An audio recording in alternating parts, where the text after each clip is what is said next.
Business BrAIn, episode 765 for Casual FridAI, June 26th, the National Food Truck Day 2026. Welcome back to Business BrAIn. We got to get the lyrics back in here, Shannon. Yeah, well, a little bit. I agree. We need a little bit of the lyrics, I think. I love food trucks, man. Same. Yeah, it's a... I like food truck pods where there's multiples and you can kind of everybody in the family gets to pick a different thing to eat, and like it's a social experience. Absolutely. Yes. Yep. Do you have food truck pods in California? All Is that over, a man. thing? Okay. Everywhere you go. Yeah, you we have one. them. Okay. We have a big one here called Off Grid where they swarm up to certain areas and have them in the evening, and I love them. But I will tell you one thing: a good food truck is not fast. Oh no, not necessarily. It takes a while because it's like a restaurant, but maybe even harder to create a good, great experience. But I love it. Yeah, I'm a huge fan. Now we have a place near us that really reminds me of what you get in Oregon, and it was definitely inspired by the food truck pods that are permanently placed. It's called Tideline Public House. It's a mile from my house, which I love because I can walk there. They have a tap room there. I love it. And then the food truck's outside, and it's just a vibe. It's a great so thing. Cool. Yeah, it's a good thing. I love it. You want me to start things here for FridAI? I have a question. Yeah. Ask me that. Ask me the question. So the question I've been asking us, you, me, our listeners here, I'm about to, is AI stealing our creative, immersive digital time? And I don't mean is AI taking the jobs of creative professionals? That's a different conversation, but that's not what I'm asking here.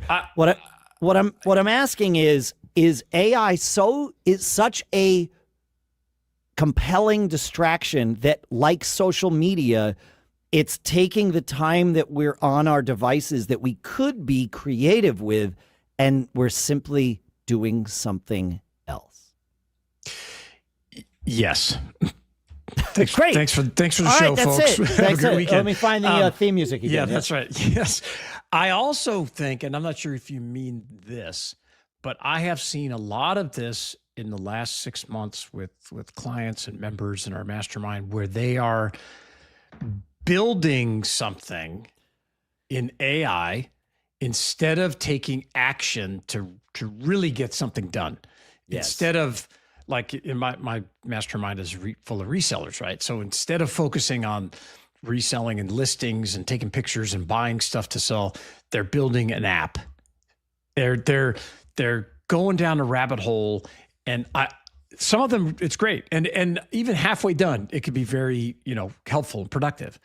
But I have seen some of them using it as another barrier. Yep. I need to learn one more thing. I need to get it to this next level. Then I can go, it's set. We've done Wouldn't the show it be cool if I could do X with AI, right?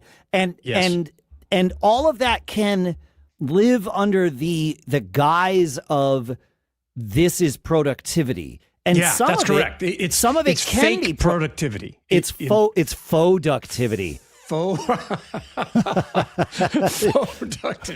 I love that. Okay. It's a big takeaway for the day. It is. Because now it's not to say that there aren't really great things and that we talk about here every week that you can get done.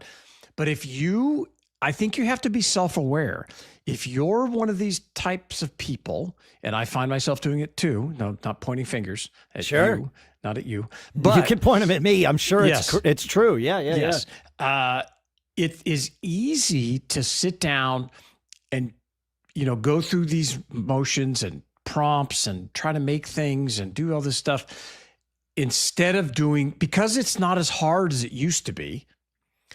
Instead of doing the hard work that needs to get done, or action you have to take, but God forbid, picking up the phone, because nobody wants to do that anymore. Yeah. You can get lost in it. And I think it does steal your attention. That's what I'm asking. Is it just like social media?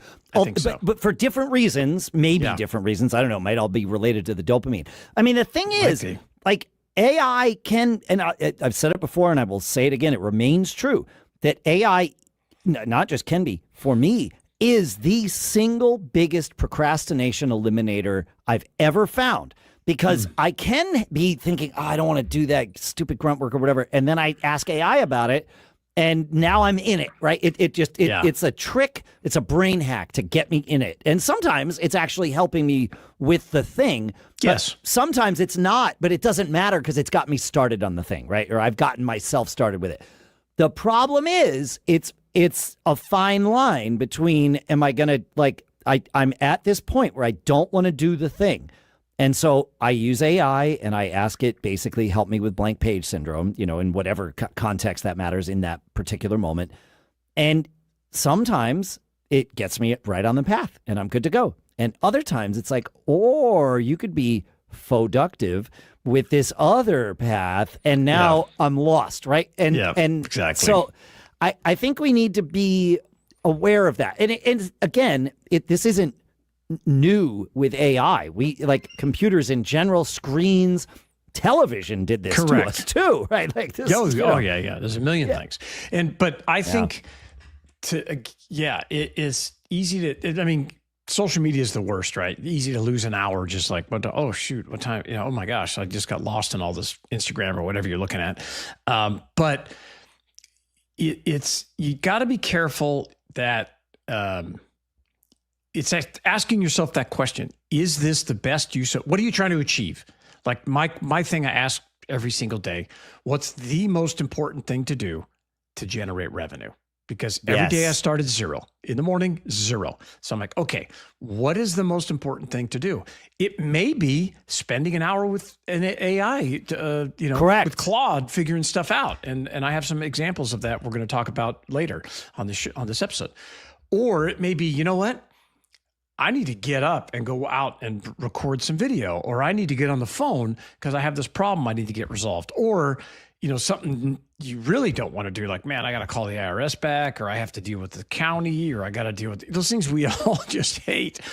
I think it is just another distraction. Like, I'm not a huge fan of telling people to read business books.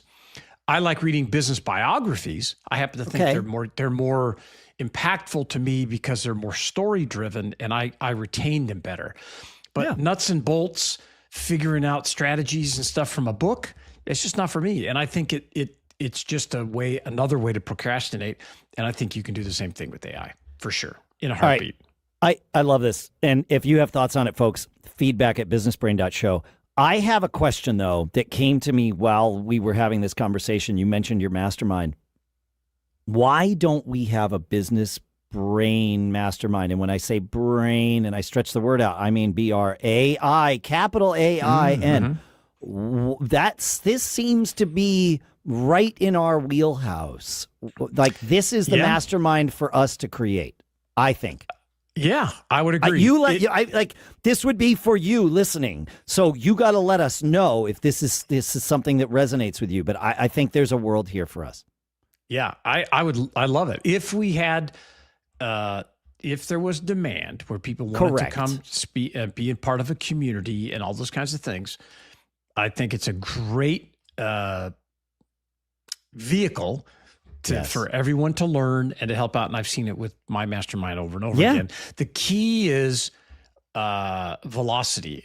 Can you get enough active members involved that will drive it? Because it doesn't work if it's driven by you and I. No. It's a community. It will truly is a community. We drive it first, and then then the community starts to become the value. Of course, yes. I say of course because I've built communities before. But if you haven't, then maybe that's not self-evident. And so, yes, thank you for saying that. Yeah. Awesome. Yeah. All right, we'll look into that. But let us know. Feedback@businessbrain.show. All right, we have more to talk about with AI. The next thing that I want to do is talk about our sponsors. As we often say on this show, right? Every business is in the content business. It doesn't matter if you sell software or sandwiches. The way you reach people, build trust, and keep them coming back runs on content. And once you learn that, the next question gets interesting. If you're already making content, why aren't you earning from it directly? And that, my friends, is what caught my attention about our sponsor, FanVue. FanVue is a creator monetization platform where you can build, grow, and earn from your own digital content business. You share exclusive content with subscribers, they support you directly, and you turn an engaged audience into real recurring income. And here's the part that fits our charmed life conversations perfectly. The barrier to entry is almost nothing. No existing audience required, no prior experience, and it works across any niche. Fitness, cooking, business coaching, whatever your lane is, that's you, right? The AI analytics give you clear visibility into what's actually earning and growing, so you're building on data instead of on guesswork. I love this. It scales on your terms. Heck, I'd monetize the sound of my own keyboard if enough people subscribed. So if you've been creating value for an audience and watching everyone else capture it, this is worth a look. Are you ready to start your own creator journey and make it big? Visit fanvue.com today and launch your career. That's FANVUE.com. Go check it out. I think you're going to like it just as much as we did. And our thanks to FanVue for sponsoring this episode. And a quick question for the road warriors out there. When's the last time you did real business on like coffee shop Wi-Fi, right? When did you last check the company bank balance from, say, an airport lounge? Or, you know, sent a contract from a hotel network that you'd never seen before, right? I'm raising my hand for all these. We all do it. That's the modern entrepreneur's charmed life, right? We get to work from anywhere. The problem is, anywhere is exactly where your data is most exposed. And that's why Bitdefender, our sponsor, stands out to me. Bitdefender is a global leader in cybersecurity, and their ultimate small business security is built for businesses of 25 or fewer employees who don't have an IT team on standby. And one of the things I really like is their unlimited VPN. So you and your whole team can work from anywhere without leaving your data like sitting out in the open. On top of that, you get AI-powered scam and fraud protection tuned for small business attacks, identity and dark web monitoring, password management, and one simple dashboard to run all of it. No security degree required. Keep your small business safe with Bitdefender Ultimate Small Business Security and save 30% when you go to bitdefender.com/brain. That's bitdefender.com/brain for 30% off. Check it out. I think you're going to like it. And our thanks to Bitdefender for sponsoring this episode. Okay, man. Okay. What do you got? What do Rick Rubin, LL Cool J, and Claude have in common? Rick Rubin, music producer. Yep.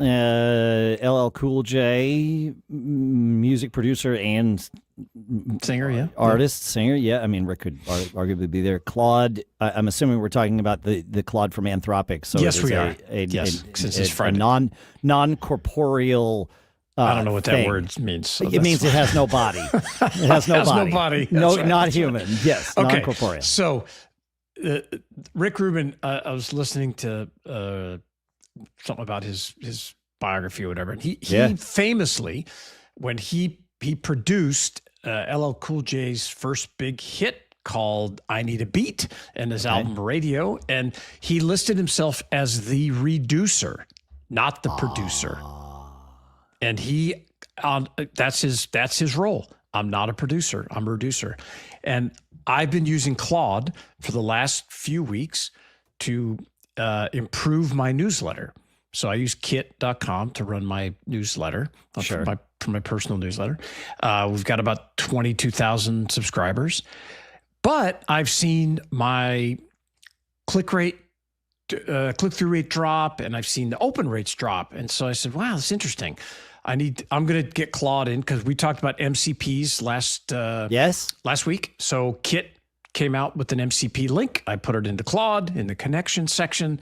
I link it. I log in. So Claude's into all my data in Kit.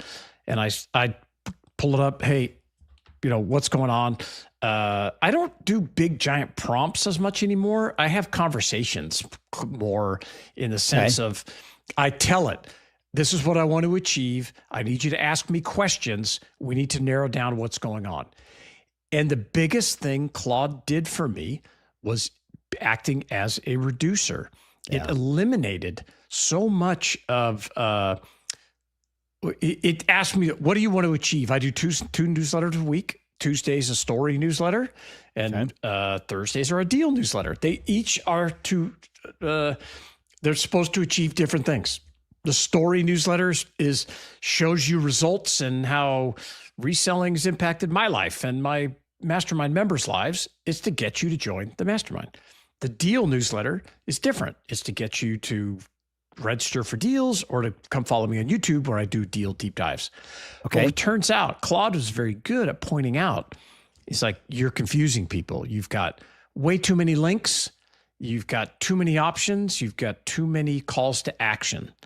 And by going back and forth, and it was, Claude quizzing me and really we reduced the CTAs down to a single CTA for each newsletter.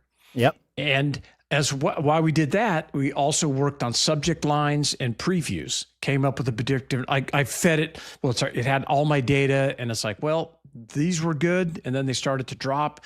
And so in the last two editions of the newsletter, my open rate went from 43.9% to the first one went 51%. The next one went a little over 52%. And my click rate has doubled. And all by making things smoother, by thinking of it as a journey that someone's reading down the page. Where are we leading them? You're telling them to go one place. One place. What do you want to achieve? Not, well, I'd like them to do this and that, and then this and that, because it's too much. It's too many choices. And so the takeaway here is that think about simplification, right? Most of us want to make things overly complex. Most of us want to achieve too many things at once. And leaning into AI, watching it just reduce, and highlighting what you really want to achieve, it's made a big difference for me. I'm just looking at it right now on my stats for my newsletter. It's amazing. So I love this. There's long been talk. I mean, since I got involved in the podcast world, 20 whatever years ago, there's always been discussion of this, like, what's your call to action for your listeners for the episode, right? You'll notice each of our sponsors has one call to action, right? They're not telling you, go check this out here or visit us or, right? And there's been discussion about that in shows, should you ask people to leave a review? Should you ask people to, send in feedback? Should you ask to do this? And like there's a lot of discussion about what's the right amount? Is it one? Yeah. Is it more than one? And I think there's a conversation to be had there because it's nuanced. However, for something like a newsletter, it makes perfect sense to narrow down to one. But what the difference is between Rick Rubin and Claude is that Rick is reducing based on his gut feelings and his experience. And his experience, yes. Yep, which is great. And Claude, I think you're going to be best served to do exactly what you did, which is feeding Claude all of the data. And when we say Claude, we mean whatever LLM you choose to use. Yeah, that's right. Doesn't really matter. It might matter, but choose your LLM, go. Feed it all the data you have, and then let it reduce, not based on a gut feeling or based on your data. Your specific data. Absolutely. Yeah. Absolutely. And I think that's the really smart way to do this. We have all of this data. We've had all of this data for a very long time. What we have today is a data cruncher that is better than anything anyone has had for decades. Right. Yeah. Like it's really interesting. Apple Computer, when they created their bug tracking system, right? For like software, they make software and they have a bug tracking system. And they created, as they created it, they named the system Radar. And like if you sit and talk amongst developers that write for third-party apps or whatever, they'll talk about, I filed a radar on that. I filed a radar on this. Turned it into a verb. Yes. Yeah. Well, a noun even, right? Noun, like, noun. Yeah. But what's interesting is where that word came from. It came from Radar O'Reilly on MASH. Oh, yeah. Because Apple had this idea that they were going to get lots of bug reports about things, and they needed a system that could synthesize all of this together and look for patterns and not just respond to one report, but we needed the system itself to tell the humans what to go work on next, right? Yep. And so it was looking at patterns, and they've been doing this for a very long time. Now, radar has gotten smarter over the years, but it's this concept of machine learning, which is really what's at the core of what we call AI today, is this pattern matching thing. But I can only imagine what radar is able to do today compared to, say, what it could do 10 years ago or even 20 years ago, right? So, but we have this, all of us, at our fingertips for $20 a month or less, sometimes more. Incredible. It depends. Yeah, but it's incredible. And if you're not taking all the data from your business and feeding it in, there's one of two reasons for it. One of three, maybe. One, you haven't thought to do it yet. Two, you have privacy concerns that you need to sort out. Deal with. Yep. Fine. Yep. Great. There's ways to get around that. Yep. Yeah. You do it all local, and then it starts getting easier, right? And then number three, you just know to do it, but you're not. You've chosen not to do it for another reason. I don't know what that would be. But like, otherwise, go do this, because it's incredible, it is your superpower that you can leverage. And if it, just like everything else with AI that actually is productive, not faux-ductive, you are choosing to let your competition do it. Correct. Regardless, you can join them or not. Yeah, and it's the thing about it is, you're not asking it to, like, hey, I want you to write this thing and automate this for me so I don't have to do any of this stuff. No, I want to write these things because it's my voice. Yes. But you're just asking, you're asking infrastructure and layout and logistical questions about how this works and what's going on, and it's night and day. I could just see it right in front of me. The numbers are, and I think of Claude as my, one of my employees, and I took a snapshot of the stats and I uploaded this morning. I'm just like, right on, dude. Check this out. Look at these numbers. And it came back, and then it pointed out a couple things. It was like, let's not get ahead of ourselves yet. Don't think that this is this and that. We still have to work on this. Your unsubscribes, it went up a little bit. You got to work on, so it's great. I love it. Yes. Yeah. It doesn't get caught up in its own emotions. Yeah. You got to get away from that sycophant relationship with Claude or whoever you're using. You just got to tell it, I don't want a yes AI. I don't want to hear that. I want you to point me. I don't want, tell me why I'm wrong. Tell me what doesn't work. And it will. It happily will. I feel like that's one spot where all of the LLMs have gotten better, right? In the last year. Yeah, I don't get so much of the yes man thing out of it, even though I don't tell it that anymore. Yeah, I think we've realized these need to be tools. But use them to challenge your gut feelings. You'll have a gut feeling about something, and your gut feeling is valid. Challenge it, like feed it all the data, have it tell you what you should do, and then you can have a conversation with it. Well, my gut says to do this, and it'll talk to you about it. I mean, at some point it will sort of fall apart. But now you've got the results of the LLM looking at your data, and you've got your gut feeling, and then you can make a judgment call. Go with it, not whatever. It's all good. Yeah. So it's great. All right, Shannon. We have a question to ask of ourselves, and that is, what is this episode's big takeaway? I think the big takeaway is where we talked about, don't let the AI be another barrier that keeps you from getting stuff done. Yeah, don't be faux-ductive. Yeah, don't be faux-ductive. I think that's great. And it's easy to just one more thing. We did a whole episode, I call it Beware the Onces, right? Oh, once I get this done, I can do this. Once I do these, those are just barriers, so you just got to be careful and watch. It's a fine line. I agree with this for this one. And here's our takeaway, right? Here's your call to action. We've got this big takeaway. We are now going to build the business plan. We call it our business blueprints, but is the business plan of this takeaway that we've just come up with. And if you go to businessbrain.show/blueprints, not only will you get that one, you will get the business blueprints for every episode. So go check that out. businessbrain.show/blueprints.